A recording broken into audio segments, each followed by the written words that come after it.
This is the internet channel for the study of Hegel. And here is your host, Robert Vane.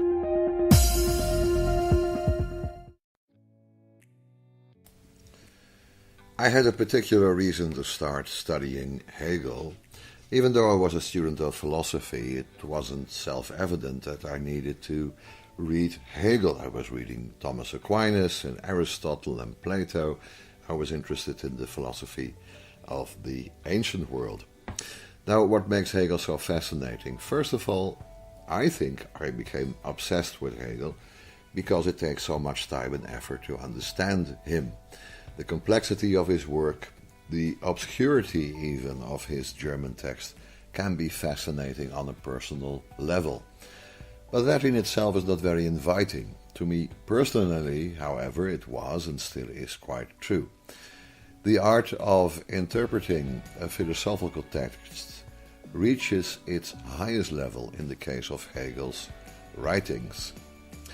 All of the labor that you need to put into understanding Hegel has, however, also a solid revenue. I believe that understanding Hegel always is accompanied by an improved understanding of the world, of our culture, of ourselves. One might disagree with him in every respect, but you get a feeling that nothing is overlooked. It's dazzling. Everything is there. There's hardly any original thought that we have that Hegel did not anticipate, formulate, and show to be inadequate. Some people, especially in my Dutch tradition of neo-Hegelianism, didn't even try to be original. Philosophy to them meant rewriting and editing Hegel, applying the system to new problems. A quote from the German philosopher Richard Kroder is very illustrative in that respect. Understanding Hegel means understanding that he cannot be surpassed. He said that in the 1920s. That goes even beyond the famous dictum that the entire history of philosophy consists of nothing but footnotes to Plato. It doesn't mean that Hegel is the only philosopher one should read. I have read Plato and Aristotle and Thomas and Immanuel Kant, and I try to keep up with contemporary philosophy as well. I always had a special interest in the Jewish philosophy of Martin Buber, of Emmanuel Levinas and Emil Fackenheim. I like reading Heidegger, Derrida, Badiou, Agamben and Zizek, and lately I even had a renewed interest in English philosophy. John Locke, David Hume, but also Rawls and others. I'm indebted to all of them, but none of them have pages that are so delightfully complex, so crammed with obscure brilliance as Hegel's.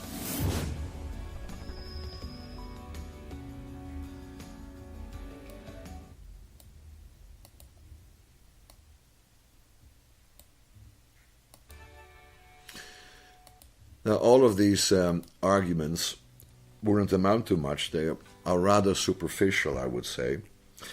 If philosophy is about understanding the world, then the only good reason for reading Hegel must be that he makes us understand the world better than anybody else. Ultimately, there is no fun in interpreting text just for the heck of it. Now, does he do that? I think there are at least three basic principles in Hegel's philosophy that we need in our contemporary efforts to understand the world. First of all, though mostly misunderstood, we need to understand Hegel's thesis about the identity of the concept and its reality. You might have heard that. Hegel equates or identifies thinking and reality. Now, that is badly misunderstood if we just take that as a statement of principle by itself. That is, if we mean by that the subjective idea that we have is identical to the material reality out there. Hegel never said that. Understanding what he did say turns out to be a very prosperous enterprise. You might remember that some Marxist philosopher has said, the end of all philosophical idealism, that of Hegel especially, comes around when you are standing in the street and some truck drives towards you. Well, you can't say that truck is merely part of my thinking, so I can just stand here and wish the truck away. No, of course you have to get out of the way and save your life. So reality enforces itself upon you, and you can never identify that with your thinking. But that is not what Hegel meant. He didn't mean to say that our subjective, personal concepts, the ideas in our mind, are simply out there also. Let me try briefly to sketch it out to give you a preliminary idea. At least you can say that our modes of thinking and the reality that we live in are not fully divergent. There is not a gap to be bridged. Our way of thinking and knowing, our whole being, is part of the world we know. Now you can approach that from many perspectives.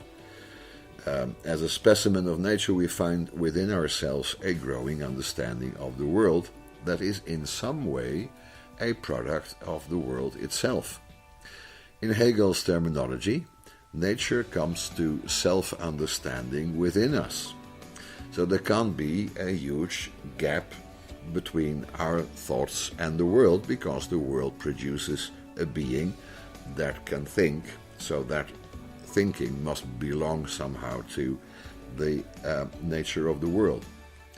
Hegel himself stressed the idea that the absolute is spirit, and that this absolute spirit is involved in a way to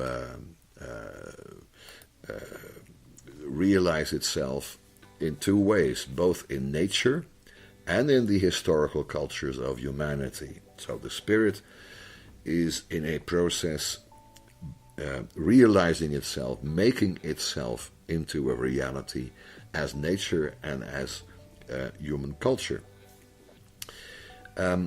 Secondly, and to me quite important, is Hegel's analysis of European culture, society, religion, and history. All of these have objective characteristics, and yet they are derived from and dependent on human thought.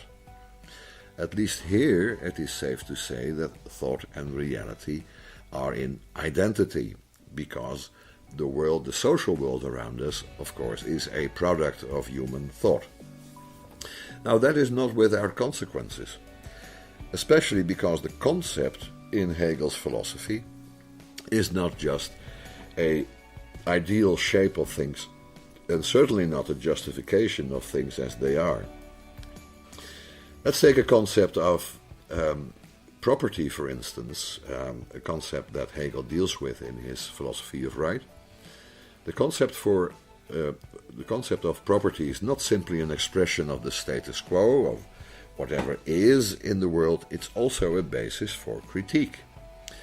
The concept expresses the rational content of the world. It is a critique of the way we think, act, and live within our contemporary social institutions. So there is a critique of current ideologies, including the so-called neoliberalism that Fukuyama tried to ground on Hegel's philosophy. Hegel's philosophy provides a critique of the illusions of our modern political culture. This critical aspect of Hegel's social philosophy and ethics is not immediately apparent, but it is required by the very nature of Begriff, the concept. And by the way, this explains why Hegel could say that whenever the concept differed from reality, it was too bad for reality. That is to say that our version of reality, our perception of reality, might differ quite a lot from the concept of reality, but that means that this difference should be explained as the difference between the inherent rationality of reality and reality as we experience it. So reality was in a way lacking its fulfillment. It was not completely doing what its own concept was about. Now that is not an expression of what is called subjective idealism. That is what we talked about before, that we simply say that our thoughts are also real. No, it's a strong affirmation of the normative value that is inherent in the pure concept.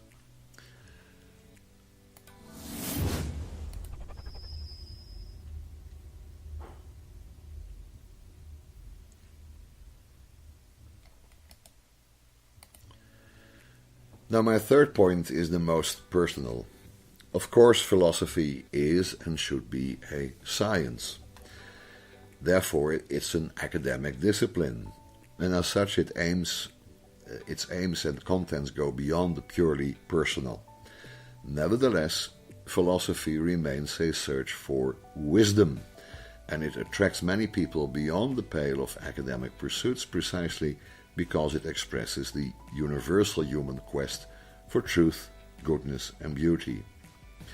Of course, Hegel warns us against any philosophy that tries to be reassuring or comforting or merely entertaining. Not because those aims are unworthy, but because comfort can only be found ultimately in the truth. And truth can only be found in what Hegel called the hard labor of the concept. I found that understanding Hegel also meant improving my understanding of my own life. Of course, not in its psychological and social particulars, but in its universality, as a social being, as a product of European culture, as a spiritual being. That is why ultimately Hegel is worth the effort. And there is a simple dialectical argument to prove that, even if you're not convinced by my three previous arguments. They say that Hegel is the most important philosopher that ever lived. He is certainly the most difficult to refute. So there you have the dialectical argument.